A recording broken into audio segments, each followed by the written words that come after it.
are listening to a free version of the Majority Report with Sam Steeder. To support the show and get another 15 minutes of daily program, go to majority.fm, please. The Majority Report with Sam Steeder. It is Tuesday, October 17th, 2017. My name is Michael Brooks on a Michael and Sam Tuesday, and this is the 5-time award-winning Majority Report. We're broadcasting live steps from the industrially ravaged Gowanus Canal in the heartland of America, downtown Brooklyn, USA. On today's program, Sam's basically brand new conversation with Corey Robin about the Republican grift, Republican scam artistry, and where we are today.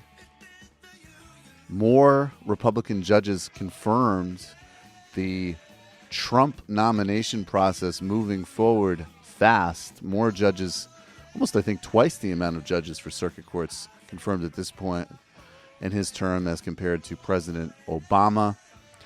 Puerto Rico facing ongoing devastation, even as the Jones Act is no longer waived. The Iraqi national government moving against the Kurds, retaking Kirkuk.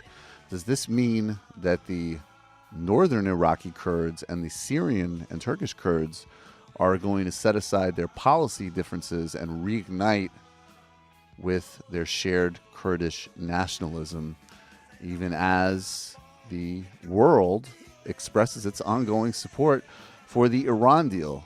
Macron flying to Iran as Haley stumbles on TV.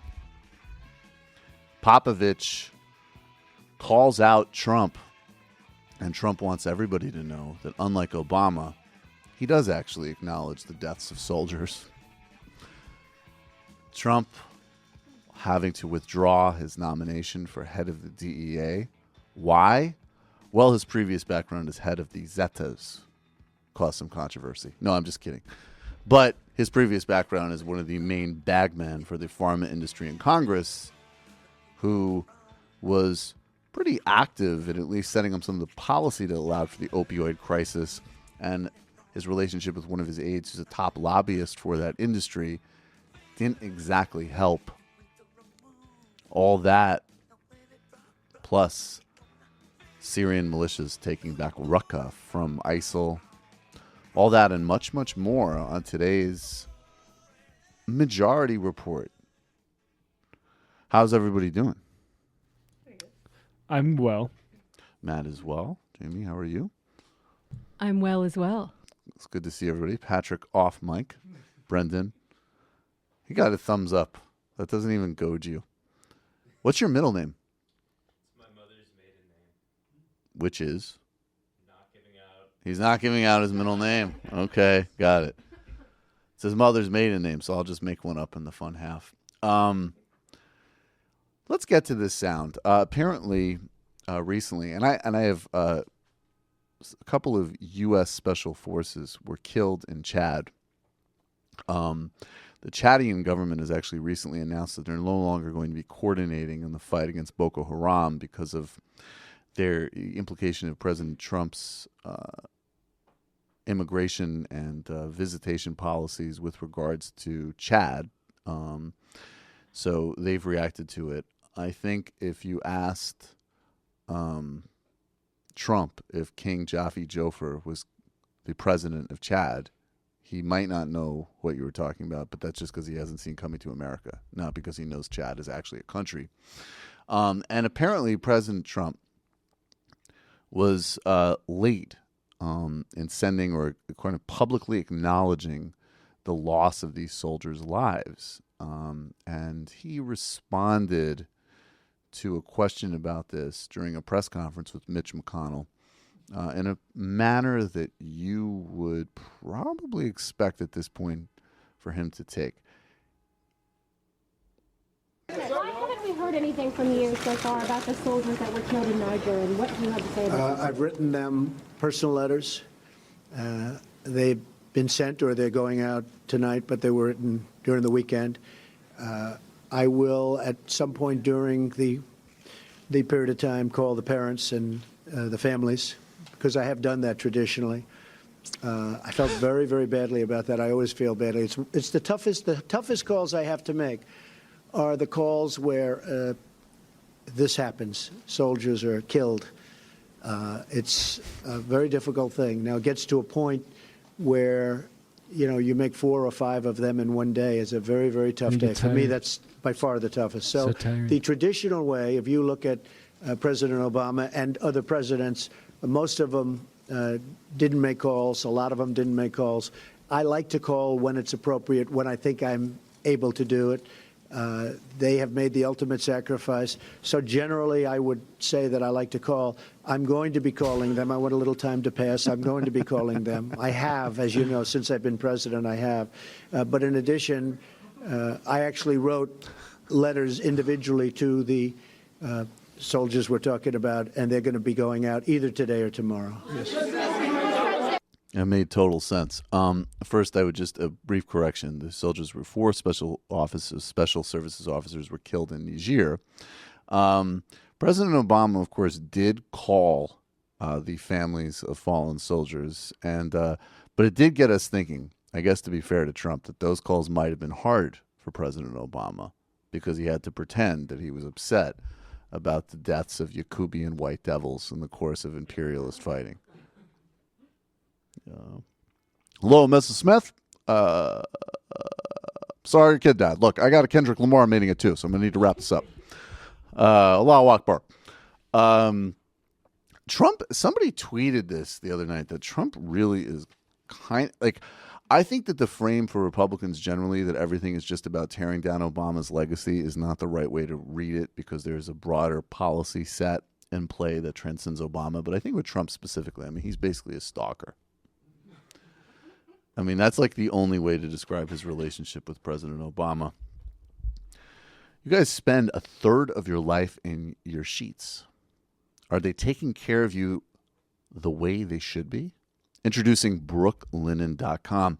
High-quality sheets and bedding at a price that won't keep you up at night. Founded in April 2014. Brooklinen offers simple, beautiful home essentials without the luxury price. It's wow, Jamie's super excited. She's rushing to get on the site right now. It's the fastest growing bedding brand in the world because people love these products.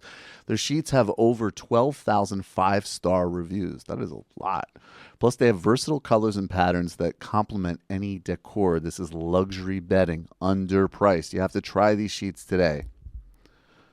Sam is constantly raving about his Brooklinen sheets. I know as soon as I switch my sheet game up, which I'm actually going to have to do soon, I will be definitely on the Brooklinen bandwagon. And it's not just Sam. I've actually asked some other people about them. And this is something like I'm embarrassed I'm late to. I'm like the opposite of Matt and his early adoption of things like this. Try these sheets, I know that you will love them as well. Brooklinen has an exclusive offer for my listeners.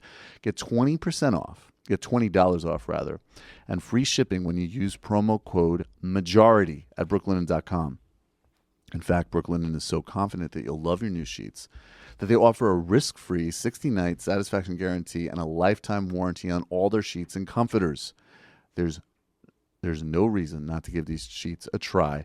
The only way to get $20 off and free shipping is to use promo code MAJORITY at brooklinen.com. That's BROOKLINEN.com. Promo code MAJORITY. Brooklinen. These are the best sheets ever. Did you guys get a chance? I think we had the Nature Box snacks before the new members of our militia came on board. Matt, do you remember the Nature Box snacks? Yeah, I had mine. I can't remember what I had, but it was banana flavored and really good. I had some of the banana flavored one, and then there was like an Asian one, like a kind of like some type of I forget the name. Anyways, we had Nature Box in here for probably about an hour, and then we just mashed all of them. Primarily Sam. Sam was like a vulture. He's like, fueled his energy to read a Social Security actuarial table. But they were delicious. When it comes to snacks, sometimes it feels like the only options are delicious and a billion calories or boring and tasteless. But it doesn't have to be that way. Up your snack game with Nature Box. Nature Box has over 100 snacks that taste good and are all made from high-quality, simple ingredients. That means no artificial colors, flavors, or sweeteners matter, so that you can feel good about what you're eating. Oh, right. There was the honey Dijon pretzels. Those were the ones that I really liked. And there's vanilla bean wafers. The honey Dijon pretzels were perfect for me. That's like exactly. And what I liked about the vanilla bean wafers was that they weren't too sweet. I'm like not a huge sweets guy, so I was surprised that I liked them. They satisfy, they did. In fact, it's true. They satisfy my sweet tooth without making me feel guilty. Plus, they add new snacks inspired by real customer feedback, the latest food trends, and professional chefs every month. It's so simple. Just go to naturebox.com. Choose the snacks you want, and NatureBox will deliver them right to your door. There's no risk. If you ever try a snack you don't like, NatureBox will replace it for free. A Nature Box snack, not just like any snack. Yeah, you can't just send them some nonsense snack. I had the Snickers bar that was unsatisfying, Yeah, and I have some Nature Box. And of course it will be, because it's not Nature Box. It's all going to be unsatisfying. They only mean Nature Box snacks. Exactly. Very lawyerly of you, Matt. I appreciate that. So you're sure to find your new snack obsession. And right now you'll save more. NatureBox is offering our listeners 50% off of your first order when you go to naturebox.com/majority. That's naturebox.com/majority for 50% off of your first order. That's insane. naturebox.com/majority. Tonight, 7 p.m., Michael Brooks Show. We're live. We're talking about Catalonia, the EU, and socialism. Mike Hanna from Al Jazeera, the UN correspondent, is going to break down the Iran fallout, what's happening in Kurdistan. Right-wing Mandela is hanging out with Gorka. We have some newfound audio. I'm talking about the bigger strategic push behind Medicare and for all, and why we need it, why it isn't just a moral issue, it's a strategic one, and some actually some more follow-up on those Barack Obama calls to fallen soldiers. They're actually really disturbing, and I don't know if revealing them to the public is a good idea, but I think we have a journalistic obligation to do so. All that, 7 p.m. live tonight. Check it out. Thanks, everybody, for great feedback on that show. We'll be right back with Sam's interview with Corey Robin, and then we'll all see you in the fun half.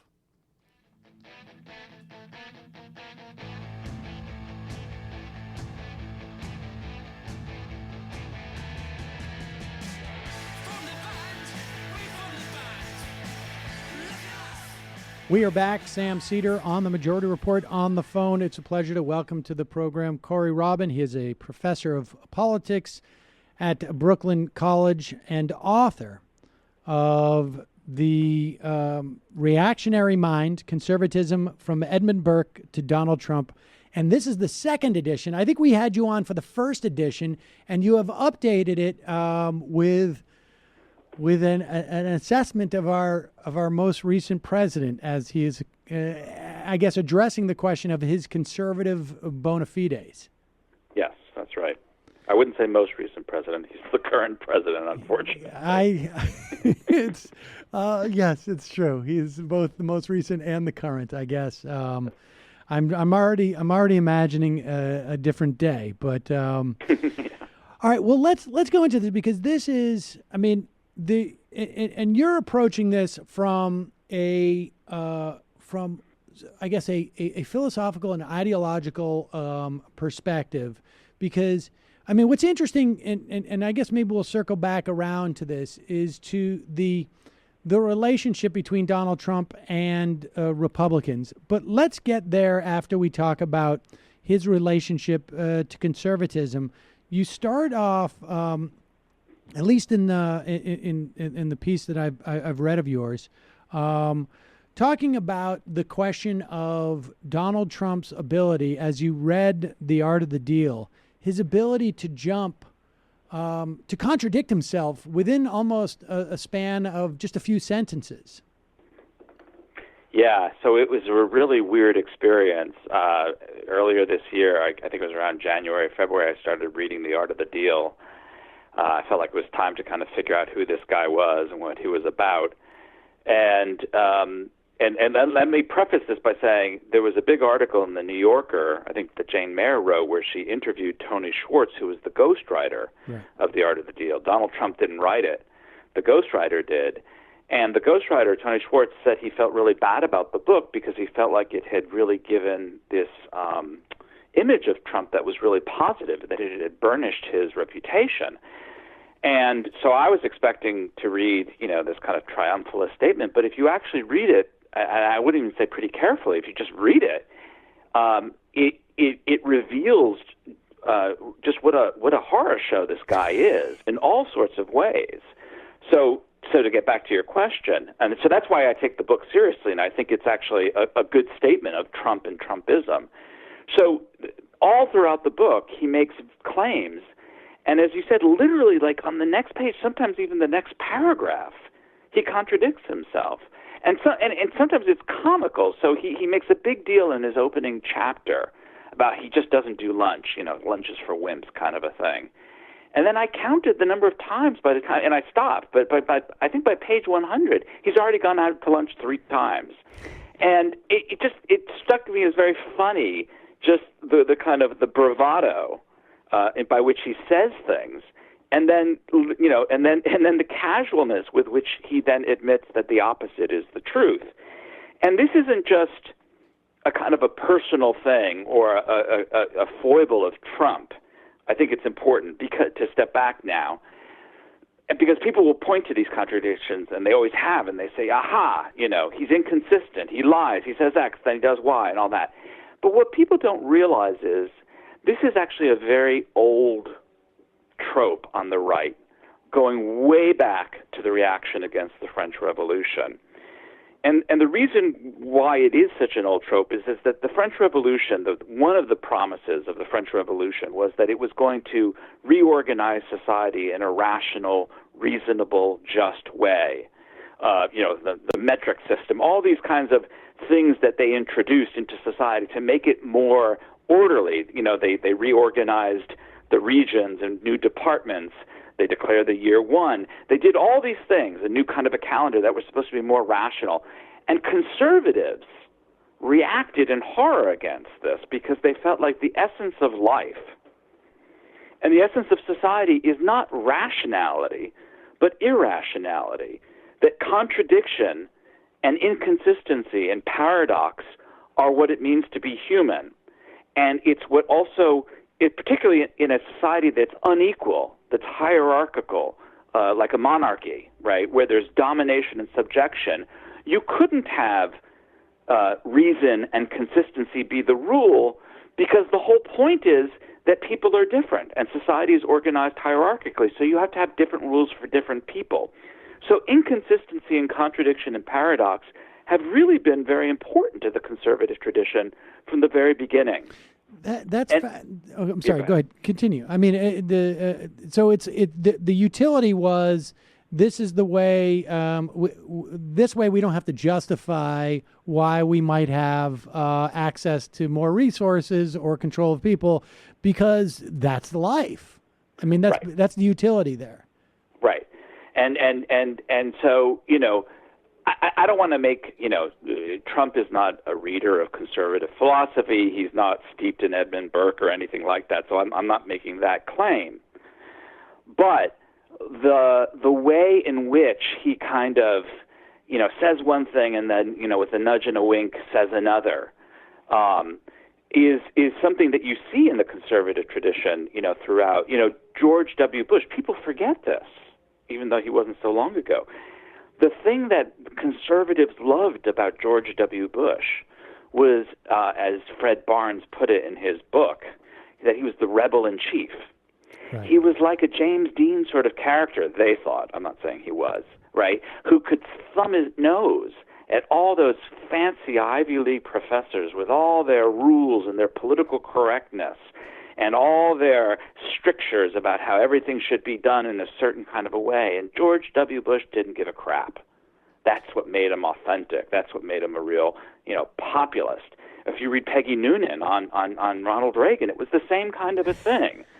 That and so what I said, in the book is that Trump has the confidence of his contradictions, and that because it shows that he's just not a stuffed shirt. It shows that he's not a suit, and that's important to his appeal. All right, so I mean, because and we should make that clear, right? I mean, like you say, he's not adopting he's not reading deep into conservative thought and adopting anything. It's just a question of like why he pops with this ideology, and and I believe that like there's also, and where does this fit into it? That there was, I seem to recall a quote from Gertrude Himmelfarb saying something to the effect about like the attacks on science were also of a similar utility where there can be no objective reality because you don't want anybody to be making those type of arguments where you need to have the ability to say like, well, that's your set of facts and this is ours and this is why things are. I mean, I don't know the specific Gertrude Himmelfarb quote that you're referring to, but again, conservatives, going way back, have always been very leery of science, and it's not because they're anti-intellectual. I mean, what's fascinating is the strongest attacks on science on the right, or on science as a kind of organizing principle, the reality principle, you might say, the strongest attacks on that have always come from intellectuals, from very serious thinkers. And there have been a multiple set of reasons, but I think for our purposes, maybe the most important one most recently, was the famous Karl Rove quote that he said to the guy at Esquire. Right. Yeah, to Susskind, where he said, you people are in the reality-based community. And by you people, he meant journalists, academics, the media, commentary, intellectuals. And you guys go about and describe that reality. But we being the Bush administration, we create reality. We are not slaves to reality. We don't hew to reality. We transform it.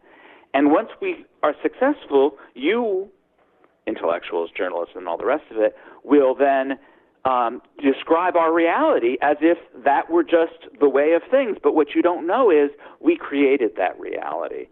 And so conservatism has this very strong activist component that makes it very skeptical of the constraints of science.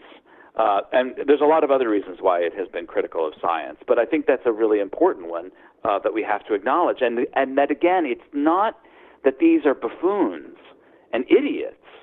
It's that they understand in a certain way that science is a knowledge of constraint.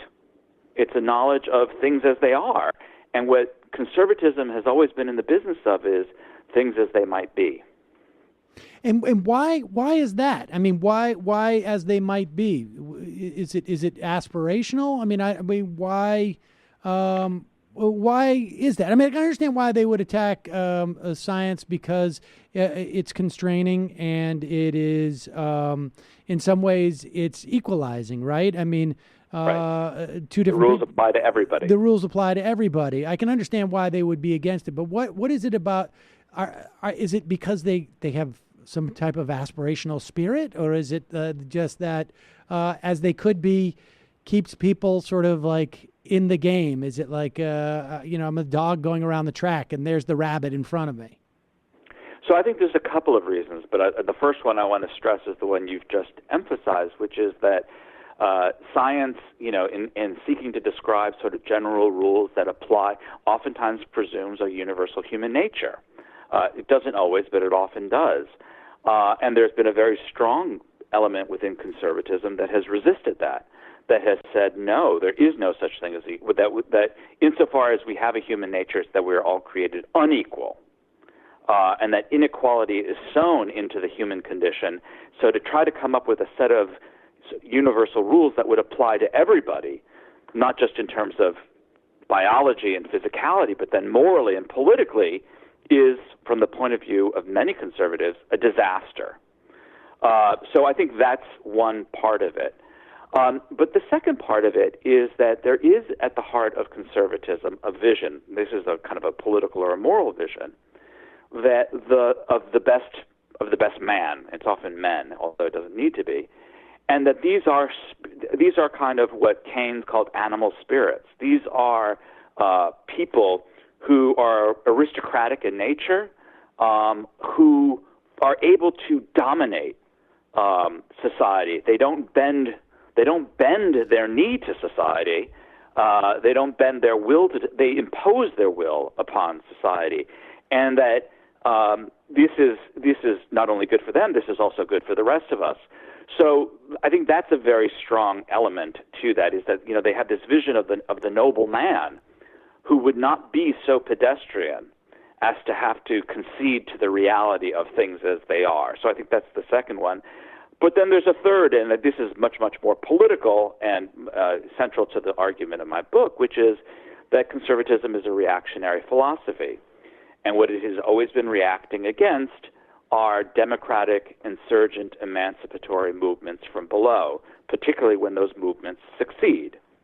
So the French Revolution, the emancipation of slaves, the New Deal, the Civil Rights Movement. These movements that transformed and made the world into a more equal place, a place where more people could enjoy freedom. Conservatism is a project that seeks to undo that and undo it in real time. So the last thing that a conservative wants to be told is this is just reality. Reality is, African Americans are equal to white people. That's reality. Women are equal to men. That's reality. Conservatives have postulated a politics against that kind of dispensation. They have tried to undo these reforms. And if you have a kind of quietistic philosophy of accommodating reality, you can't undo things. This is why conservatism has always hated, this is getting ahead of ourselves, what they call the establishment. It's very interesting if you read Barry Goldwater's The Conscience of a Conservative, which came out in 1960, another ghost-written book, by the way. The first page is an attack. This is Mr. Conservative, right? It's attack not on liberalism, not on the Democratic Party, not on the welfare state, not on the New Deal. It's an attack on the Republican establishment. Why? Because the Republican establishment has conceded to reality. It has adapted it to reality. And what the conservative wants to do is to transform reality. Okay, so let's put a pin in that and return that, because I want to just go back to that sort of notion of, so you have one part of that is that the desire, and I guess seeing themselves on some level, and the desire or the utility in wanting there to be an Ubermensch who has different rules, I guess, applied to them.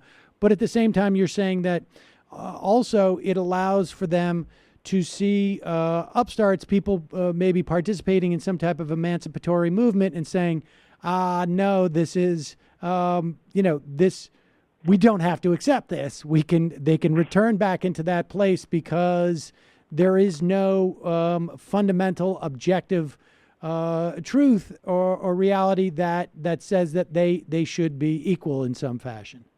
Right. What's interesting, though, in all of this, which I also stress in the book, and I think you sort of hinted at this, is that as much as they have contempt, conservatives, for these upstart insurgent groups, they oftentimes express a kind of envy of them because they see that what these groups have is a kind of energy, particularly when they're successful. And an energy and a vision to impose their will. And so there's a weird synergy that happens in conservatism whereby they, as much as they are expressing hostility to the left and to these emancipatory movements, they're also learning from those movements. They're also adapting to those movements and incorporating different themes. And so you see that process happen as well. Well, give me an example of that, because I mean, the only thing I can imagine is like when you, as you were saying that, is just my experience of conservatives who, I used to work with Janine Garofalo, and I used to just watch like how conservatives just like both hated her and desperately wanted to be sort of seen as being like cool, like literally wanting to be cool. And only thing that keeps coming into my mind is that that free market Fonzie guy, I can't remember his name from Reason Magazine, who wears the leather coat, and the constant attempts of the right to say like we're the new counterculture, and it seems to last for like 6 months, and then it just sort of goes away for like 3 years, and they do it again. Is this the first time they've come to it? Yeah, it's interesting that you use the word counterculture. There's a great article by a historian named Bethany Moreton in an anthology of essays called Rightward Bound, where she talks about how the business class in the 1970s created a counterculture around the free market. And they used to do things on campuses. They'd organize campus groups, and they'd have a battle of the bands. I mean, it sounds so dorky and ridiculous on the one hand, but they would have businessmen go and try to show that that we're hip and we're cool. I mean, in some ways, Mad Men is a little bit about that. In its second phase, about how the sort of the Madison Avenue types kind of adapt to and incorporate the counterculture. But that's exactly what they did, was to try to create and profit from and use the counterculture, not just to sell products, but to sell capitalism as well. And so they did that. But again, not to get too fussy and antiquarian, this goes right back to Edmund Burke. So there he is, polemicizing against the French Revolution with every fiber of his being. He loathes it. But what he says throughout various texts is the revolutionaries, and then he starts talking about the Jacobins, are superiors in their talent and in their vision. And he says, if we are going to mount a force against this, our force has to at least approximate in some ways what they are doing. And what you could say, what conservatism has always been since that moment, is an attempt to try and do that, to try and approximate the force of the left. And so that's what makes conservatism such a dynamic force, is that it's not just defending these established hierarchies in a kind of fussy, who's that character from Gilligan's Island, the wealthy... the millionaire, Mr. Howell? Yeah, Mr. They're not Thurston Howell, Right. Howell III or whatever his name was. They are instead trying to show exactly what you're talking about, that they are hip, that they have talent, that they are culturally adept in all these different sorts of ways. And again, this is where we come back to Trump and why he's so important. And you see this in The Art of the Deal. He makes such a big deal about the fact that he doesn't carry a briefcase, that he doesn't have a schedule. He just goes to work, and he just kind of sees what happens. And it's very clear that he thinks that that's important to not just his success as a businessman, but to his brand. That's what people gravitate to in him.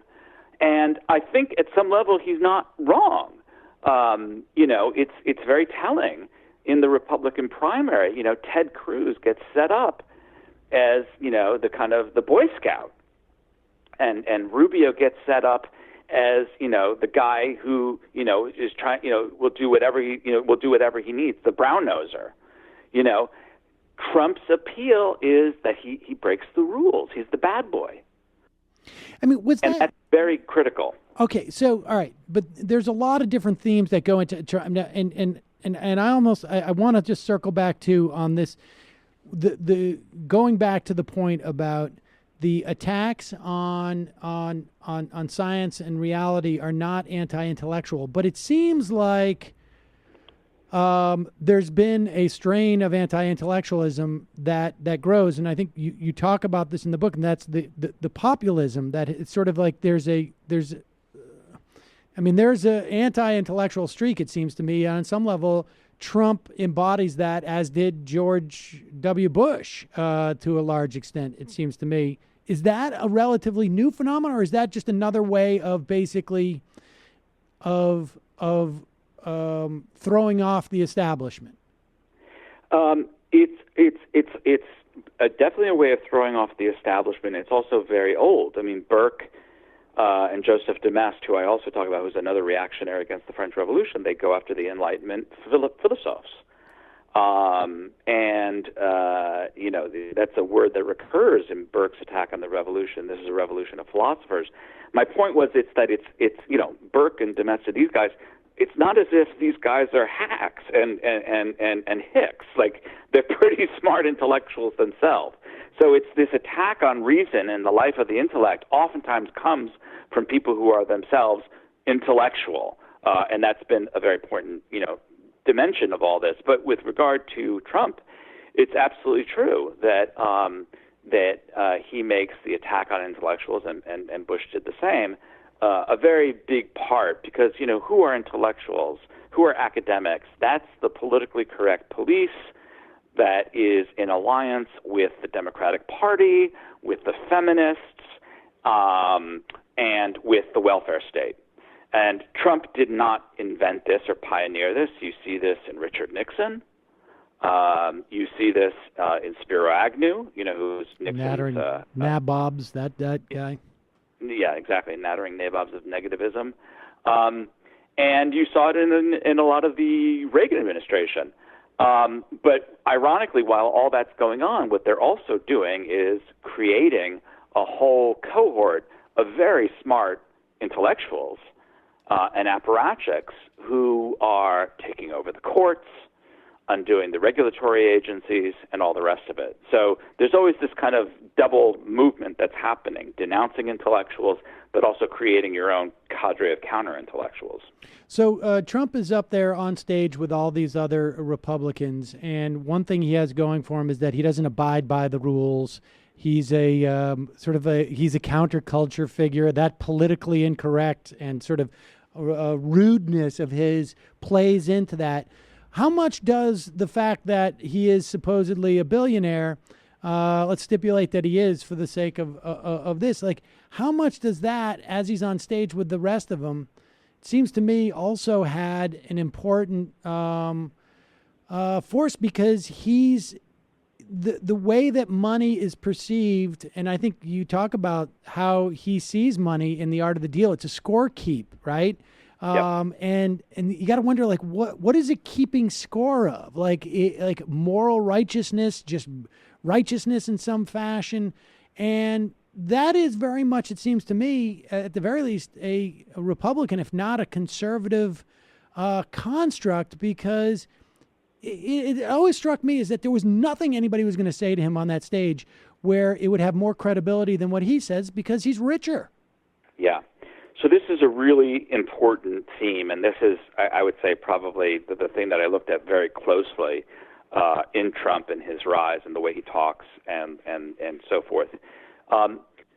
There has, I don't want to get too deep into the history of this, there's been a long-running tension about money, about markets, and about capitalism on the right. I mean, the people always think that the right is just, automatically a free market, kind of a movement, and that actually historically is not the case. There are parts of the right that have been very critical.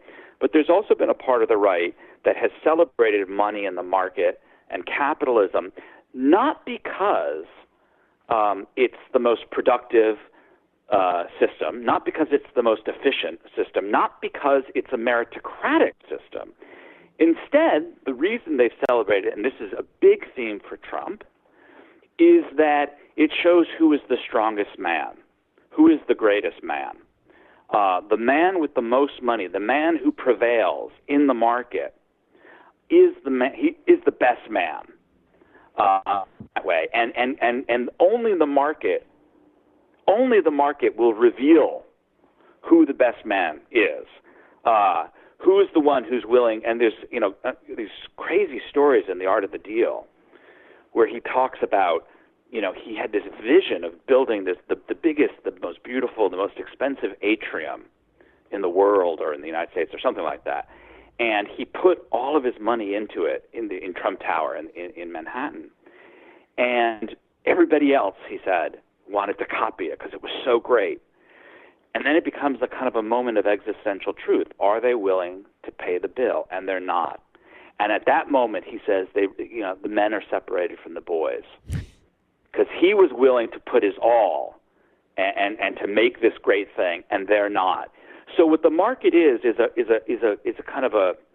almost a kind of an identity politics. It reveals who people are in the way that people used to talk about the battlefield. Let's say, you really reveal who's courageous and who's a coward by how they act on the battlefield. Right? Is it like that? Because I mean, some level, right? That's merit, or is it like a dunk tank where we're going to determine if this person's a witch? I'm not sure what you mean by the second part of what you meant. What do you mean they determined if you were a witch back in the Salem trials. If you by whether or not you drowned or something like that. Yeah, I mean, I think it's like that because it's not about merit. Like Obama believed in merit. Right. Like you work hard, the smartest person, the person who has the best product. Trump doesn't believe in any of that kind of crap. He thinks the person who wins in the market is kind of like the best. I don't know what the word is. Best con man. Because he understood like how to manipulate the most people, and he's very honest about this. He says, I engage in what I call truthful hyperbole, because the fact of the matter is we live in a fantasy world, and what people have is a fantasy of greatness. Most people are little small people, and I give them that fantasy. That's what I am. So I'm not giving them, I'm not Steve Jobs, giving them the best computer, or Bill Gates or Zuckerberg, designing this great, social media platform. I'm not like that. I'm giving them an experience. I'm giving them a show. It's a fantasy. And they're dupes and they're pathetic, but they buy it. And that's my secret. And so it's very different, I think, from how we normally think about merit in the market, because it's not, as I say, the best product, the best managerial system or anything like that. It's really, the best kind of, magic trick. So from his perspective, he's going in and he's just pressing the certain buttons that he knows instinctually that, and I don't think he would say the conservative mind. I think he would just say people, or a certain subset of people. And for those subset of people, they're just looking at, they buy into this notion of the market, just pops out, is really more of like a sieve. Like the quality will come out one way or another. And so if he's got the money, then he must be the champion. Exactly. Money is the truth teller. It really reveals the truth. And, in a certain way, that guy, Robert Mercer, who's this sort of obscure billionaire who Jane Mayer profiled, yes, who's, connected with Bannon and all these people, he says, he's quoted in that piece that she did, saying, the value of a person is determined by how much money they have. So in many ways, Trump is playing to a very long-standing conservative Republican theme about the market. What's different, and what makes him different from someone like, say, Ayn Rand, is that they thought the market was entirely a truth teller, like that you really were the best person. Trump sometimes says that, and pushes that line, but he then takes it back and says basically, who's the biggest bullshit artist, and that's what I am. What the market really is, it's like a casino. He compares it, in fact, to a casino, right, where you're gambling at cards, and it's who can bluff the best. And the only difference between a casino and a market, he says, he literally says this, is that in the stock market, on NASDAQ, they wear suits and carry briefcases. But there's no difference. And what's interesting about that comment, John Maynard Keynes, the great economist, made this very famous argument back in the 1920s. He said, he was talking about war profiteering, and he said the problem with profiteers is it starts convincing ordinary people that all legitimate profit is just profiteering. It's all gambling. And the minute that happens, capitalism will have its support pulled out from beneath it, because you can't expect people to put up with inequality if they feel like the person at the top got there, by gambling and profiteering. Trump, in a way, comes exactly out of that. The only difference is that he recognized that wouldn't undermine capitalism at all. The result would be, once he told that kind of a truth, that people would flock to him because they would want to know his secret. Well, it could undermine capitalism, right? I mean, ultimately, but he just knew that was almost like a hack in the system on some level. Yeah, it could undermine capitalism. I mean, this gets into a much bigger question. If there's a real left there, right, that can then, expose that. The problem is, in the Democratic Party, Obama was very different. Obama famously said after the financial crisis, turn the page. He said, I know Jamie Dimon, I know Lloyd Blankfein. Those guys are smart, they're smart, talented men. Obama believed in the virtue and talent of the men of Wall Street. Trump doesn't. Trump doesn't at all. But because there's no real left, he gets away with saying this stuff that no conservative would. You'd have to go back to Teddy Roosevelt, frankly, to find any Republican president or successful candidate saying the kinds of things that Trump says about capitalism. It would have been a scandal. And it tells you something, I think, about the perilous state of the Republican Party and the conservative movement, that the person who's leading it now is so skeptical of the foundational myths upon which the party and the movement is built. So, it's almost as if he's he's sort of, it's Penn and Teller may be unfortunate on some level in the context of politics to use as an example, but they're magicians up there, basically giving away the trick here. Yeah. And he is on some level too, and getting rewarded for it. He's just not quite giving up his specific trick, but he's, right? Like he was out there saying in the campaign, look, I know how this works because I used to be part of it. Now I'm sort of like in the ether where I'm neither them or who I used to be. So I'm like the one guy who can float down, and I'm just the guy who's watching this transaction now, and I'm telling you about it. I'm neither the briber or the bribee at this point. Now, the problem with all of this, so I've kind of given you, I think, what the shtick is and why it appeals, but I think there's a real problem there, which is that people elected him expecting the goods. And what those goods were we can argue about, and it's not entirely clear, but he hasn't delivered. And so we're now in this, I think, conservative movement and the Republican Party is in this very difficult situation because he's exposed them and their myths as being myths, right? But he hasn't necessarily put anything in its place, certainly not the things he promised to put in their place. So, he's sort of dancing on a wire, and his base gets smaller and smaller. So I think they're in a lot of trouble because, he pulled out some of their founding myths, and they don't necessarily have anything to replace it with. Is the base getting smaller and smaller? Well, first of all, yeah, it definitely is. The polls are showing this now, that, white men without college degrees, white people in those Rust Belt states, in rural states. There was a massive poll that was just done. It was just released about 2 weeks ago, huge, probably the biggest one yet. And it showed that, in every single state, and in rural areas as well, he is losing support. And even more than that, the intensity of his, the people who had the most intense approval ratings, that's also going down. So, how this all plays out in elections, we have no idea. But the donor base is very nervous.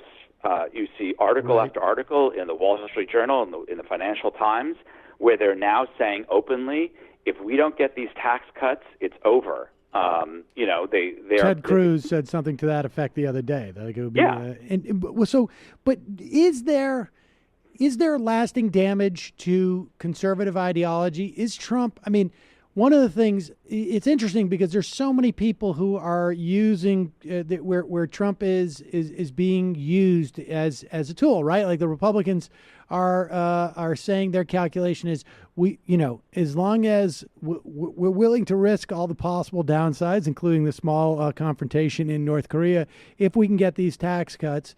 Bannon, it seems to me, is less about fighting for Trump on the outside and more about using Trump for his fight on the outside. The Republicans, I mean, is this sticking? Is it sticking to? I mean, I can see how it's going to hurt them in the midterm, but is it sticking to the ideology? I think it is. First of all, they can't even act on their ideology. I still don't think people on the left have fully grasped what a cataclysmic failure the Obamacare repeal, was for the right. Here they had total control over the government, and they could not act. They could not pull the trigger on something that, from the free market point of view, should have been a no-brainer. They could not bring themselves to do it.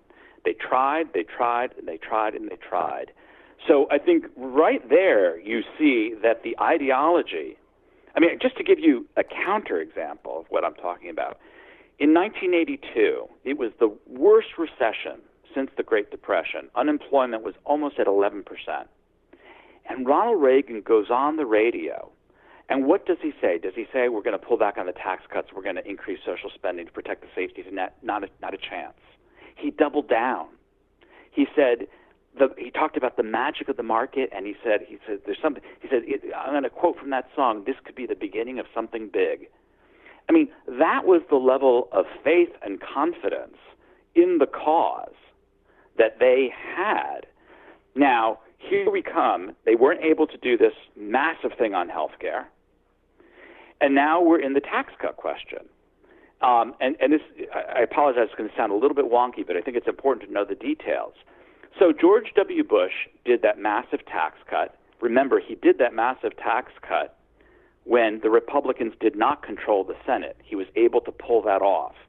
But there was a cap on it, which was the sunset provisions. They couldn't last past 10 years. 10 years because it couldn't meet the Byrd rule, right? Exactly. Yeah. And so the Republicans have been furious about this ever since. They view this as a cataclysmic failure, right? Because Obama then got rid of all the big tax cuts at the top and so forth. When they got elected with total control of the government, they told themselves, we're not doing it that way again. We're going to do permanent, what they call tax reform, which means permanent tax cuts. That was the dream. And they had total control over the government, unlike George Literally Paul Ryan's dream. I think he bragged about being around a keg talking about this or something. Right, and this is why they went after Obamacare first. That was part of the whole plan. I mean, they get attacked for this now because it was a failure, but it was part of a plan. They understood that, this is the holy grail, because if you make the tax cuts, if you defund, this is, what's his name, drown in the bathtub, what's his name? Norquist, right? You have to defund the state. That's the only way to do this. And they've been successful at that over the years. So now they have total control over the government. It's already very clear that they're not going to be able to do the long-term tax thing because it involves things like getting rid of the mortgage and the local and state deduction, and the Republicans in the northern states aren't going to go for that. The best they're looking at is to do a reprise of George W. Bush. That's the very best, and it may not be even possible because Corker, the way Corker is going in all of this. And again, remember, George W. Bush did not have total control over Congress. Right. They do. So I think you're just seeing, and then just one last example of the weakening of the ideology. They've passed 2 continuing resolutions since Trump has been in office. These are funding mechanisms to keep the government going for 3 or 4 months. And in each one, They had the opportunity to do all the things they wanted to do, whether it was to defund Planned Parenthood or, cut the State Department, all these things. And every single time they didn't do it. I mean, we're getting to December and we're finishing out the year with a budget that looks almost entirely like the one that Barack Obama would have passed. That's with a party in total control of the government. So again, I think you're seeing the weakening, the fraying of the ideology, and I'm going to be watching this tax debate very carefully because I think that's where you're going to it's in these actions that you see how the confidence of their convictions, if they have them or not. I mean, is that though? I mean, because all right, and we should add too that Bush's tax cuts came, if I remember correctly, in the summer of 2001. Before 9/11. So so that everybody knows that, because it's hard to forget that. I mean, it's easy to forget that he actually. I mean, he wasn't terribly popular either. I don't recall at that time. No. People have to remember the big taste in people's mouths. At least mine maybe was a little bit more rancid. Was that election? But do you think this is a function of? And what is this a function of? Is it a function of just they have overpromised? They had opportunities to cut Social Security. They could right now, if they had taken the deal from Barack Obama, following the fiscal cliff, they could have already cut some cost of living increases. Maybe they could get another cut. Are they suffering? It seems to me they're suffering either, and you tell me your opinion, they're either suffering from their rigidness or the multitude of opportunities they have for financing, which makes them all seemingly on the same page, but in fact working for different, Mercers, Koch brothers. There's a lot of different influences. Or is it Donald Trump? Because my theory about Donald Trump is that the only difference between Donald Trump and Marco Rubio, let's say, on the Affordable Care Act, is that Manchin, Heitkamp, and maybe Donnelly are in play to jump over and vote with the Republicans, but they couldn't because of this Russia stuff on some level, that they had cover because he was in league with, a traditionally big American foe. Right. So I think there's a lot of things are in play, but I want to just focus on two. The first is, I think the kind of absence of a real left, I think, is very important. And here's why. There have always been factions, and very rigid ideological factions within the Republican Party. If anything, the Republican Party was far more divided ideologically back in 1981, let's say, than it is now. But what held those factions together and what enabled the party to kind of move forward was that there was a very clear enemy, which was the New Deal and the welfare state. And it had to be destroyed. And that enemy has a disciplining effect on you, as any sort of soldier will tell you. It forces a kind of solidarity, a unity on you, and it also forces you to think smarter and sharper and to make the arguments better. And that's the way the conservative movement developed. This goes way back to the 60s, in fact, when there was this whole movement for what was called fusion. How do you bring together these free marketeers with these social conservatives, with these hardcore anti-communists who want to build up the military? All these crazy factions, but they were able to do it because, and it culminates in Ronald Reagan. We have this enemy, this common enemy, all of us. We may have different priorities, but our enemy is the same. What happens when that enemy disappears? There's a scramble that sets in, and every faction says, I want more. So then you have a kind of rigidification of these factions that sets in, and the suppleness disappears. And I think that has really had a huge effect. I mean, the way the Freedom Caucus totally screwed the negotiations over Obamacare throughout those first couple of months, they were going for broke. Right. And you can see why they were. They said, for God's sakes, we've got total control of the government. We've been saying we believe this. Do we believe this or don't we believe this? You all voted for it. So you could see exactly why they pushed so hard. But then all of a sudden, you got the other side pulling back. And, I think that has the lack of a left. And when I say the lack of a left, I don't mean the lack of a Democratic Party, because the Democratic Party is around, and sometimes it can be very effective electorally. I mean a real left against which the right formed all of its basic ideas. And I think that has had a big part of this. The second part of it, I think, is what you're talking about with Trump, although I see him as a symptom. And here we get into something that, I think there's a weird irony. So part of why Trump seemed illegitimate from day one, I don't think was just about Russia. I think it was also the racial dog whistling. And more than dog whistling, the racial, the whistling. Really hardcore, nasty, racist commentary. I mean, some of the weakest moments for Trump have been Charlottesville and this NFL thing. It has not increased his base. And I think that sense of illegitimacy, the stain of illegitimacy about him, which I don't think is predominantly necessarily from Russia, the Russia thing. I think it was because he kind of broke a code that you weren't supposed to break. And I think that has made him weak in many, many ways, and has made it easier for the Democrats to hold together and not to give an inch to him on these other things.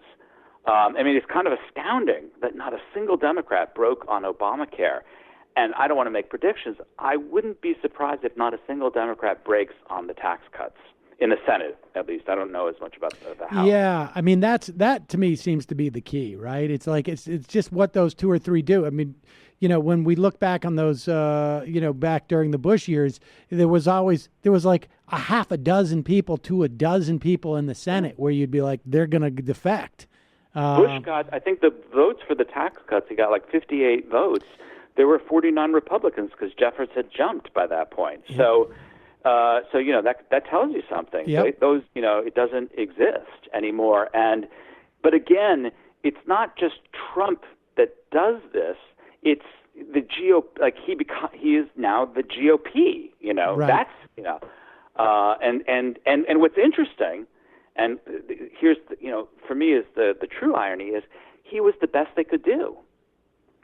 So this colossal, spectacular failure we're seeing, right? This guy who's not been able to deliver on some of the most basic promises, not all of them, obviously, but some of them, that was the bet. Like that put them over the top. Because then we come back to that wild, chaotic style of his, right? That's what energized people at the base and got them excited, And without that, Jeb Bush, he would have been clobbered. Right. Rubio, all those guys would have been destroyed, I think, in a general election. I agree with that. Well, I guess I'm just a little bit nervous for saying so far he's a failure. Let's hope that maintains at least for a while.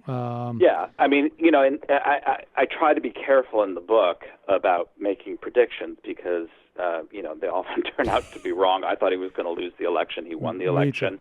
Yes. But I think if you look at, what I think you can confidently say is, we're approaching the 1-year anniversary of his election. And if you look back and compare him to almost virtually any other modern president, he has been by far the weakest president. There was just an article the other day, yesterday, I don't know if it was the Financial Times or somewhere, saying, this is a president who has issued more executive orders since anybody at this point, since in 50 years. That is not a sign of strength. Right.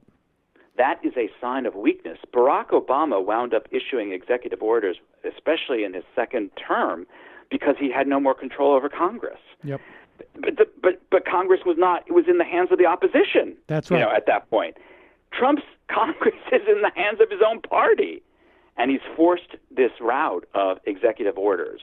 Again, that is a sign of a very weak president. It's going to be interesting to see what happens to the dynamic if the Democrats can take back one or both. I don't know if there's a chance really for both, but even if one, it'll be fascinating. The book is The Reactionary Mind, Conservatism from Edmund Burke to Donald Trump. This is the second edition, which has been updated with Donald Trump.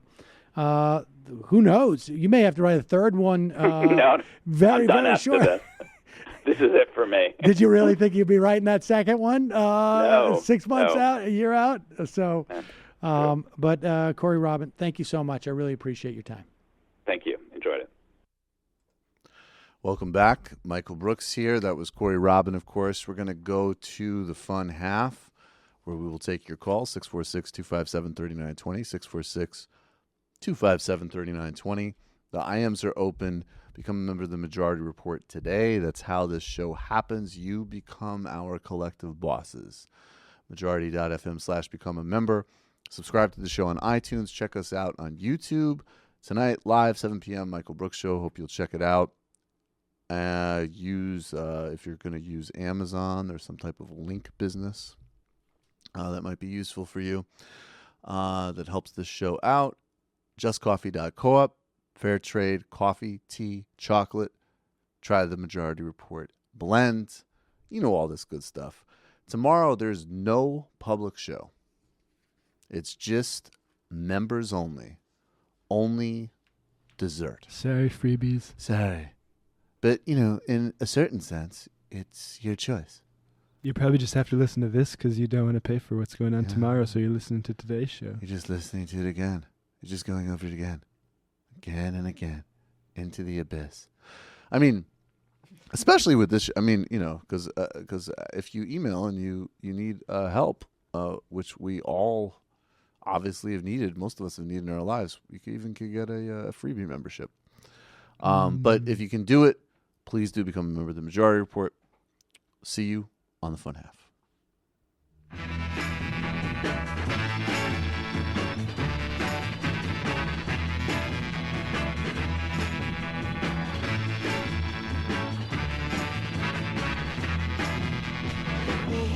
All the time, she said no, no, no, no, like to speak my mind. She said no, no, no, no, and I know her time's not free. She didn't waste none on me.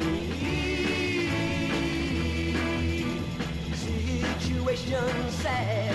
She said no, no, no, no, things are looking bad.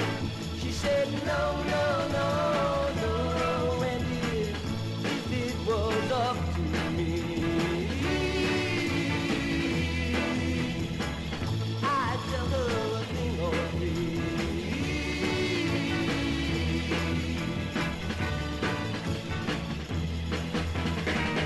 Every time I see her look my way, I don't know, girl, what to say.